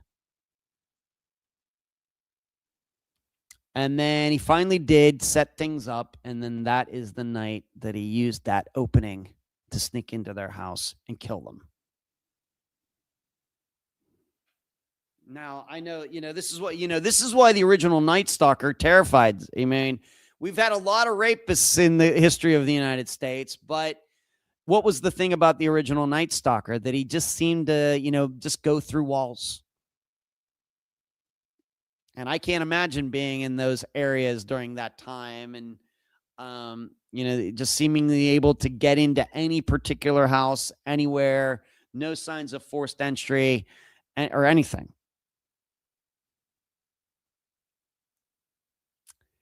And so for, of course, me, I live here on the 8th floor. I have a locked door. I guess somebody could get in there. Of course, there's other things before you get to that door that you have to go through. But if you have a house, it can be kind of scary. Everybody just takes for granted. You come home from somewhere, you lock the house when you left, you come home, you open the garage door. A lot of people have, of course, indoor garages. You come in, you go up, you get down, you think you're safe. You're inside you're secure inside your home, but then you're not. And that's why I would say to all of you, whether you live with other people or live by yourself, you have to have a plan. Every time you come home, you should get in the habit of not taking for granted that nobody is inside your house. Once again, you'll probably never need it, but you will need it if something bad happens. Figure out, you come home, if you ever, once again, indoor garage, you come in there, just don't take for granted that nobody's there. I will tell you what I do, even with my place, and there's only one door, and up here on the 8th floor, and it's like a storm door. It's like really thick and heavy because it's a hurricane door. You know what I do? First thing I do, I'm not making this up. First thing I do when I come back from anywhere, when I open the door, here's what I do. I sniff the air. Because people can be quiet. People can be out of view. You can't control the scent you put off. And I know the way my condo here smells. And if I come in here and it doesn't smell like it should smell, I know somebody's been in here. Because even the slightest smell, you're going to notice it different from the norm. You might think about that. Just an idea. Rockford makes an appearance tonight. Greetings. We agree on it being the night before and involving another guy. My idea is she agreed to meet with a guy who had unreciprocated feelings for her, like an ex at a bar. Could be. Yeah, what Rockford, and this is public knowledge, what Rockford, I guess he's going in the direction, is there was a guy who over the years had the hots for Jennifer. And this particular guy even admitted on that night he was only like a quarter mile to a half mile away at some bar when he really didn't live in the area. By the way, I've never been inside the complex where Jennifer Cassie lived over in Orlando. I've driven by. I've been right to the parking spot where her car was found over in Orlando. It's been a few years though. Yeah, Rockford likes this one guy who is pining for Jennifer quite a bit. Rockford, oops, that's a Kessie comment. My YouTuber feed was on delay. That's totally fine, Rockford. Cranky says, not at my house. Cranky thinks the Cranky house is secure. Let's talk about Branson Perry. How many of you are even familiar with his disappearance? I've run across it randomly over the years. Of course, I do a lot of disappearance reading. And my perception of this kind of, the general type of disappearance is this is the kind that is most often blown out of proportion. And people get this kind of disappearance more wrong when trying to predict what happened. Get this kind of disappearance wrong when making predictions more than any other kind. So, Branson Perry, I'm going to read you part of the Charlie Project page. And then I'm going to go into, of course, what do? I ask questions. Well, here's some things that, are still, I think if I were talking to somebody in Branson's family, these are things that I would need to get sorted out before I could ever feature it on Unfound. And then I will do my analysis. Branson Kane Perry was born February 24th, 1981, and was raised in Skidmore, Missouri, very, very small town. After graduating high school, he worked odd jobs, including working as a roofer and helping maintain a traveling petting zoo in the area. That's fun. He lived with his father, Bob Perry, at 304 West Oak Street in Skidmore. His parents were recently divorced. The younger Perry suffered from tachycardia, a condition that made his heart race excessively, but this is what Branson suffered from. He was a black belt, which I think has to be considered in this disappearance. In Hapkido, I'm not sure what that is. On April 7th, 2001, Perry visited the home of his neighbor Jason Bierman and was inadvertently drugged. While intoxicated, he allegedly danced around the house nude, shaved his pubic hair, and engaged in sex with Bierman. After the incident, Perry confessed it to his father and was upset as he felt he had been taken advantage of. Perry's father said he knew that his son was homosexual and suspected he had had encounters with men in the past and was angry with Bierman for drugging and then using his son. So on the afternoon of April 11th, 2001, so just 4 days later, Perry invited his friend Jenna over to his house to help clean the residence as his father, Bob Perry, who had been recently hospitalized, was due to return home. At the time, 2 other unnamed men were outside the residence working on Bob's car, which needed a new alternator. That is a fix usually you can do on your own at home. At approximately 3 p.m., Perry told Jenna he was going to take a pair of jumper cables outside to a shed adjacent to the house. This was the last time he was seen. So he, in the house, 3 p.m. in the afternoon, has these jumper cables go out to the shed. I looked at the satellite view of this location. Shed's right there. Never came back. On April 12th, so the next day, Perry's grandmother, Joanne, stopped by his home and found the house unlocked and deserted. She found this unusual and called the residents periodically over the next several days, but got no answer. Upon calling Perry's mother, Rebecca Klink, she found she had not spoken to Branson either. Bob was discharged from the hospital several days later than planned, and after his release, he and Klink, the ex-wife, the mother, filed a missing persons report on April 17th. So it took 6 days for a report to be filed. Ground search parties were organized by the county police within a 15-mile radius of the Perry residence. Numerous fields, farms, and abandoned buildings were searched, but the efforts proved fruitless. During a search of the property, police were unable to locate the jumper cables Perry had supposedly left to return to in the shed. But 2 weeks later, however, they were found just inside the door of the shed. So seemingly, allegedly, purportedly, they appeared out of nowhere. Over the following month and a half, over 100 people were interviewed in Perry's disappearance. Jenna, who had been at the Perry's home the day of the disappearance, admitted to law enforcement that Branson had recently been experimenting with marijuana and methamphetamines.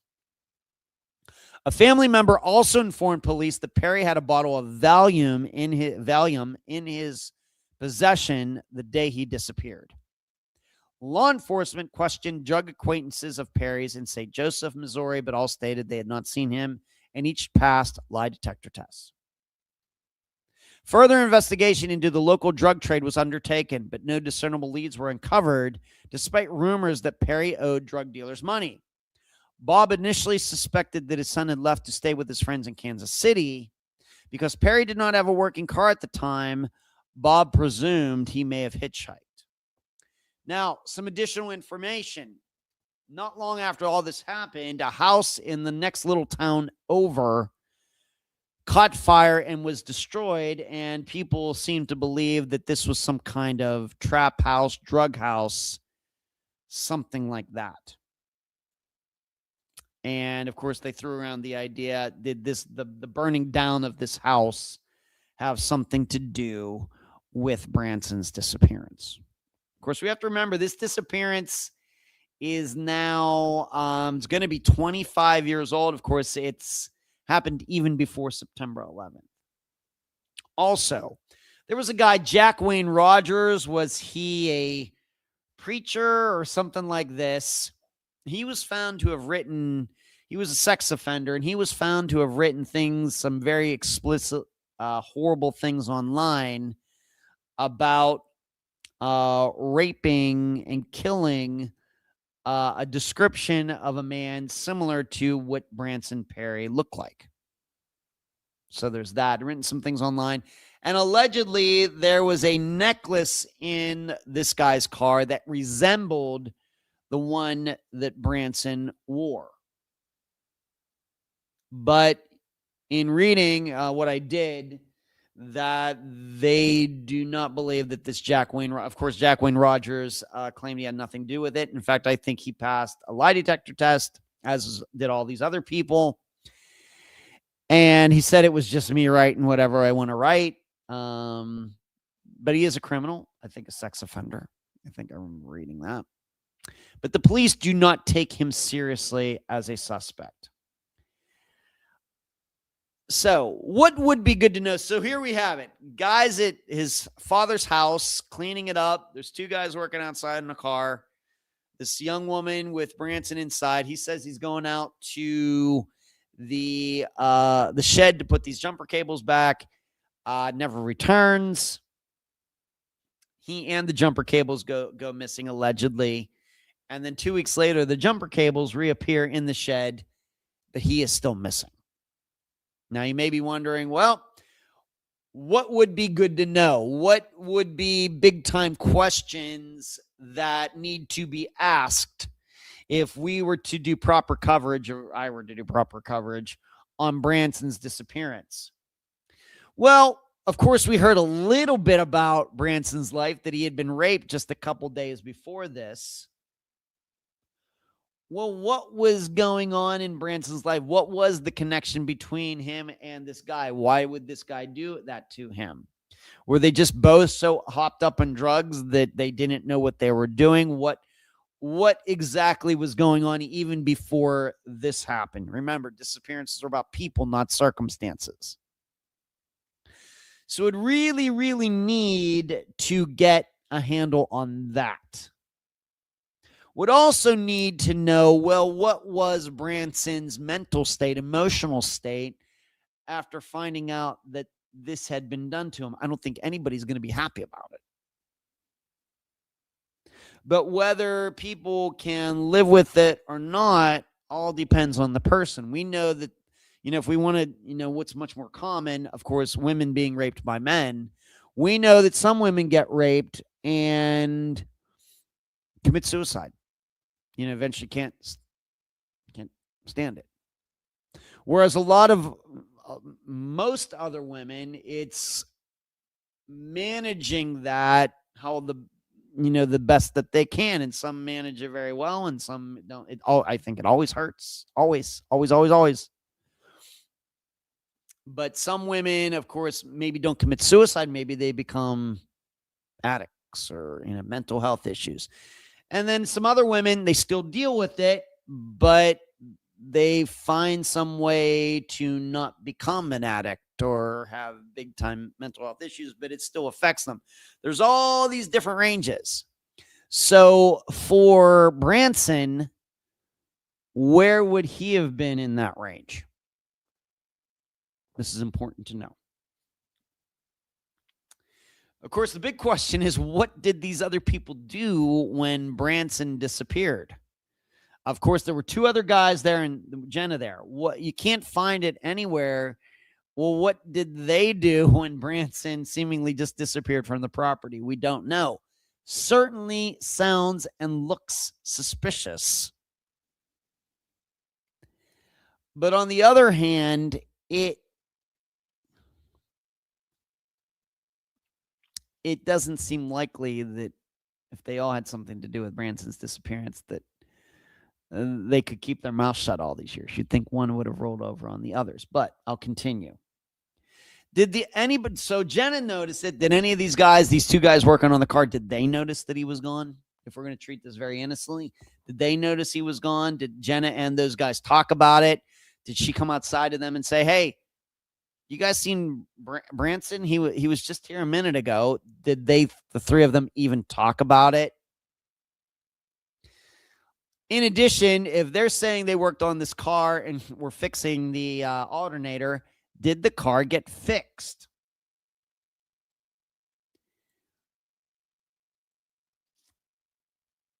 Did he call anybody? Of course, this is 2001.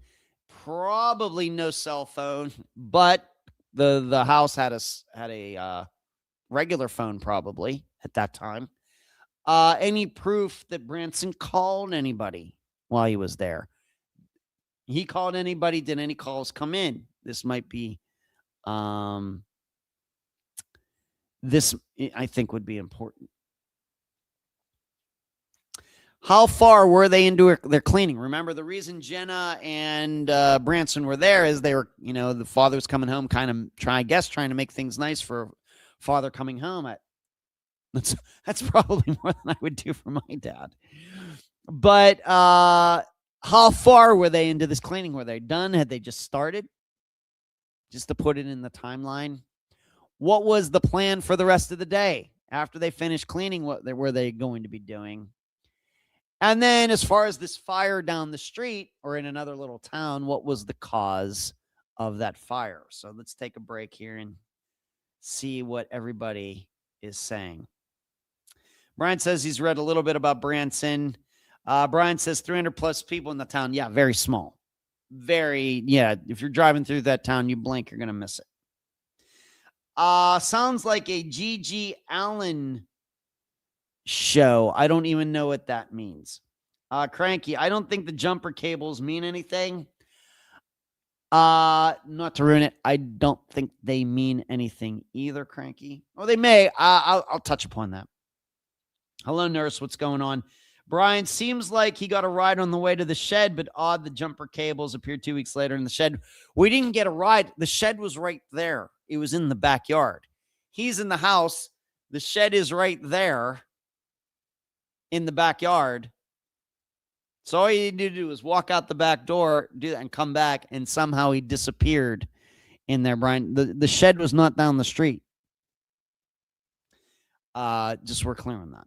Rockford, I did a deep dive on this one about 5 years ago. Apparently, the sheriff revealed to Perry's mother that he has identified the killers, yes, plural, but can't prove it. I'll email. I saw that, Rockford. I saw that. I did see that.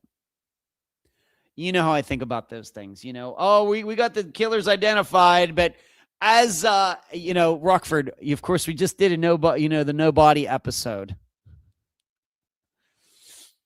So there's that. So these are some of the things that come to my mind in looking about. And as Rockford, this disappearance has been talked about on Reddit and the web sleuths, and for a lot of different reasons, maybe because, of what happened 4 days before he went missing, maybe because all he had to do was walk out the back door and come back in, and that's how he disappeared.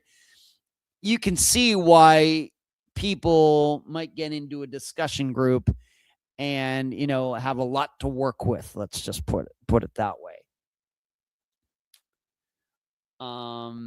Even for me, somebody walks 50 feet and disappears, I guess.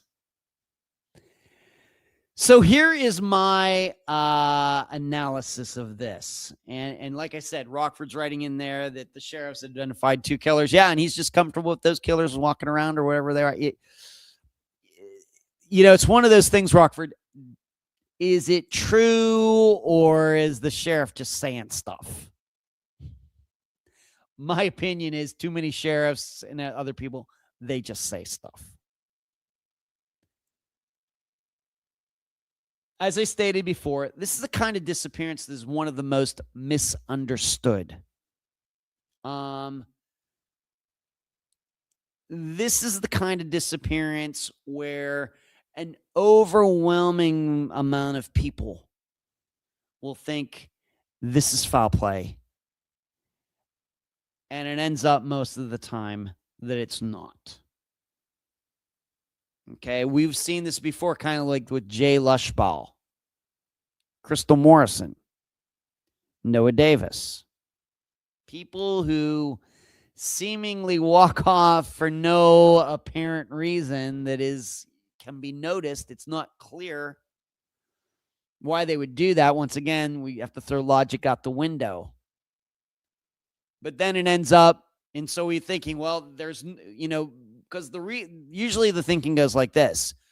We can't think of a reason why that person walked off. Thus, the person didn't walk off. Thus, it's murder. That whole entire line of thinking is wrong. Wrong, wrong, wrong. These things cannot be decided by logic. And then you start looking at, once again, these general type of disappearance. Person in house, then person isn't in house. Person is at car, then person isn't at car. Person is at work, then person isn't at work. Person is in park, suddenly person isn't at park. Nobody's seen any car pull up or anything else. Overwhelmingly, these disappearances are not foul play. That doesn't mean they can't be. But when you look at this and you have nothing else to go on, you should have in the back of your head, most often this is a walk-off of some type. Could be suicide, could be drugs, mental health.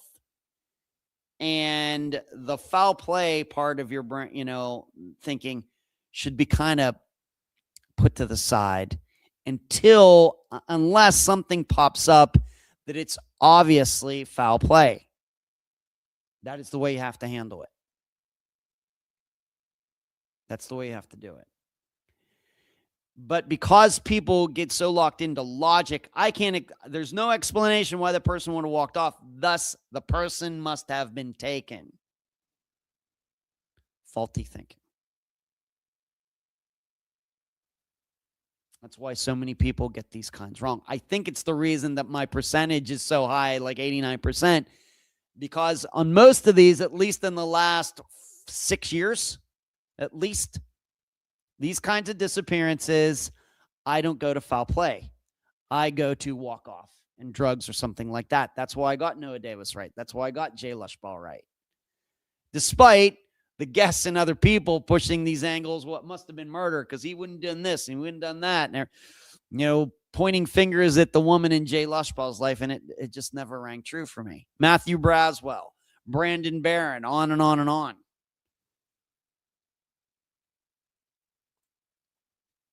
So, trying to attach logic to people who might not have been acting logically is a big mistake.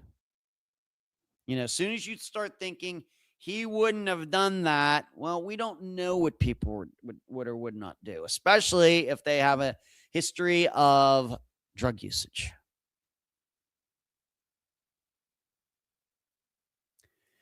Hard to understand, of course, how somebody could walk out to the back of the shed and come back and it all goes so wrong so quickly. It was very close. Once again, you can look up the address on Google Street View or Google Satellite View and see for yourself. It's right there. We also have to think about the jumper cables, as Brian has already stated, seemingly popped out of nowhere out of 2 weeks. Well, if somebody murdered Branson, took him away, would they really take the jumper cables with them? In addition, if he walked to some other house and got murdered there, would somebody really return those jumper cables to the shed? It seems unlikely. It seems unlikely. So I don't usually like doing this, but I think that we just have to think, well, the jumper cables just might have been missed when they were, when somebody looked for them. Maybe somebody didn't know the importance of them or something. And in fact, I will tell you, it's the jumper cable situation that tells me more than anything else that this is probably not foul play. Rockford Fair, it was okay, it was them. Their podcast is public, so it's no secret or anything. I'll release them and see what they think now. All right, Rockford, thank you. Brian, he could have walked off and got a ride somewhere, and the going to the shed story was made up. Could be. Could be. Once again, Brian, we can theorize all day. All I'm trying to do is narrow it down to the most likely scenario, given what we know. We can theorize all day. There's no facts to rule out or rule in anything. All I'm trying to figure out here is, well, what is the most likely outcome? We also have to understand, as we've learned, me being a non-drug user for my entire life, how quickly drugs and things can take hold. That you can be fine 1 second and then seeing pink elephants the next. And as we know, Branson was an admitted drug user. We can't look at this disappearance outside the world of drugs and think these are fine, upstanding people with no addictions or anything. We have to view it through those glasses. Now, what probably is not going, maybe some of you will be shocked. I was not shocked. There was a river 1,000 feet away from this house. Now, it's not the Mississippi. It wasn't the Delaware. A couple, different rivers that we've talked about on Unfound. It wasn't the Rio like when we had with Holly White. But it's a river. And I don't know if it would have been a very good idea for somebody who might have been doing drugs that day while cleaning their father's house to go over to that river. The problem is, we know that people who are drunk, who are on drugs, it seems that they are drawn to water, hence the smiley face killer hoax. There was a river 1,000 feet to the west of this house. Not surprised at all. In fact, I will tell you, I wish I had a little camera on me, like a live cam, so you could see me doing this when I'm sitting on the couch doing this. I said to myself, I bet there's a river near this place. And I was right. So that has to be considered. We know it does.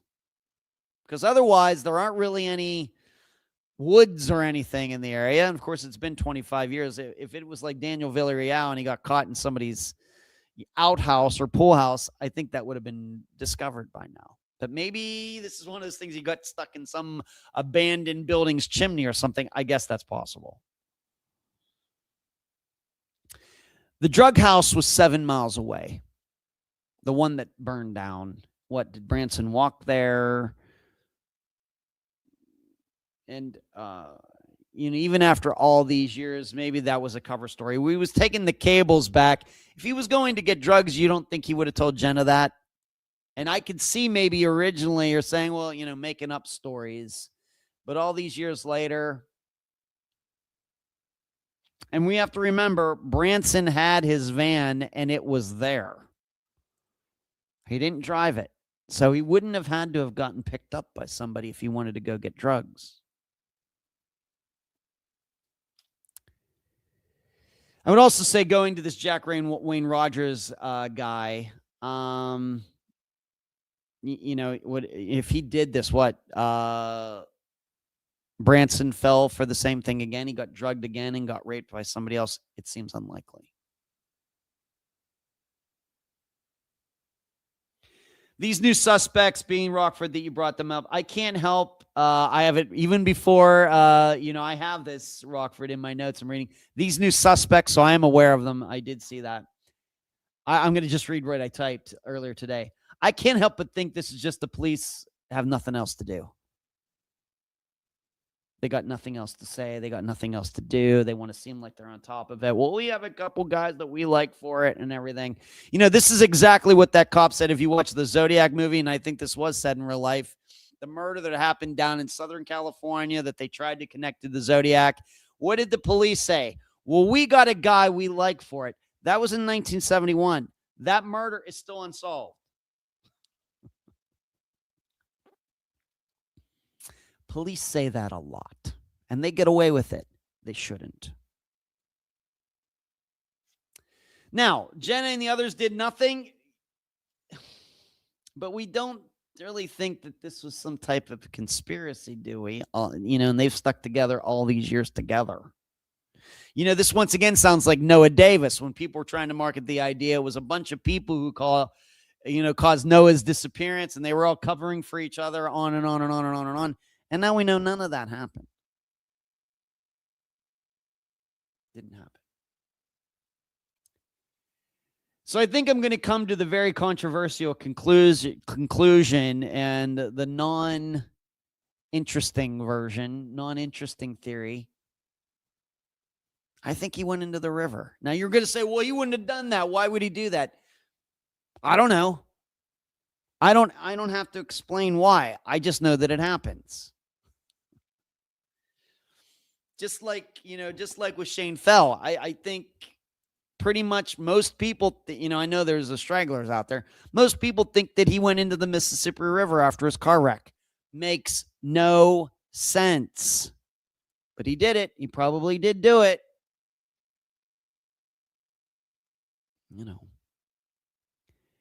But I think he went into the river, and like I said, don't ask me about the logic of it. The percentages, though, are pretty clear on this. Could he have gotten picked up by somebody and gotten murdered? Yes. But what I see, once again, disappearance is being about, hello, Stitching. You're tuning in on a different frequency, D. Logic doesn't solve these cases, right? No, they don't. Because we have too many examples of resolutions to disappearances that there's no way any sort of logic would have led you to that conclusion. Zero. This is why we have to understand other disappearances and apply percentages. No different than going to Vegas.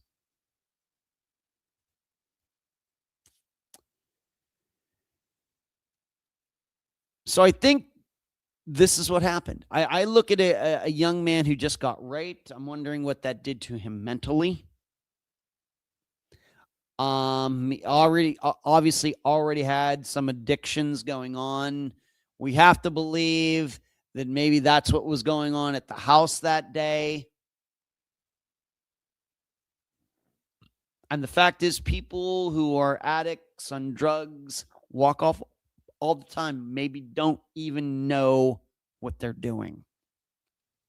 I bring up the one case, I forget his name now, the guy that was at home playing video games, his fiance, his girlfriend, whoever went to bed, she wakes up, he's not there. And it turns out in the middle of the night, they have a video of him walking along this road. He has a gun. He goes to this lake, jumps in it, and shoots himself. There's no logic to any of that, but it happened. So I think that's where I am on this. I'm not fazed by, the drug sale, the rape allegations. This guy, what the cops are saying, they have two. I'm not fazed by any of that. Zero. It's been 25 years. If you have suspects, then it's about time you go find Tad Tobias and figure out how to prosecute them. But I think they say that because they know they can get away with it. It's no different than when dog handlers, dog loses a scent. And what's the dog handler say? This must be where the missing person got picked up. No proof of that. But it's a great statement, and it lets them off the hook. The cops get to say, we have two guys, but there's no body. And man, these cases are really tough. We're working our butts off, but we don't have a body. So you can't expect us to do anything. And it's the perfect excuse. Whereas, as we learned from Friday with Tad Tobias, it's no excuse. These cases are perfectly prosecutable. This is what I love about Tad's work. It causes people to lose excuses that they have been using for decades on not for reasons not to do anything. It's horrible. Julie, things are just flat out anarchist now, it seems. I don't know what that means. Rockford, good points. The story is that the sheriff gave his mom the info because she was dying. Of course, he could have been giving her his best guess. Don't do that. I would not be in favor of that. You know, I think you just say, you know what, we're just going to continue. We don't have answers. I just want you to know you're not going to be here. Very sad. I want you to know we're going to work on it as hard as we can, but we don't have any answers. No reason to lie. I think that Branson Perry went over to that river and went in, and I'm going to guess probably that river was never searched because nobody would even consider it because they don't know what they're doing. As far as this Friday goes, little up in the air right now. We may have nothing. I'm just going to tell you right now, we may have nothing for Friday. Things going on. I've talked to people and lining up some interviews. I've had some great conversations, but I'll be honest. The car stuff has kind of eaten up some of my podcasting work time. It's been a little laborious trying to find what I need because I do need a car. I just do. Car's using oil, but that's kind of eating in the time and everything. So you'll find out on Friday. If there's no episode, I'll still, have a little statement that'll come out at 2 p.m. Eastern, so you don't think that you've missed it, like something's not working correctly on your feed. I will certainly put out something to let you know what's going on if I don't have something prepared for Friday. But right now, I don't. Working hard, though. That's all I got for you tonight. Man, we did a lot tonight. And I ran over, but that's fine. Thank you all for joining in with all your comments. Thank you. Remember to give this show a thumbs up. Subscribe to the channel. We'll do this all again next Monday. Of course, we have the Super Bowl this coming Sunday. We're not going to have any think tank this Sunday as well. There will be a Super Bowl party in this building. I'm looking forward to that. But everybody keep your heads on swivels out there. Stay warm. Charlie, say hi to the kids for me.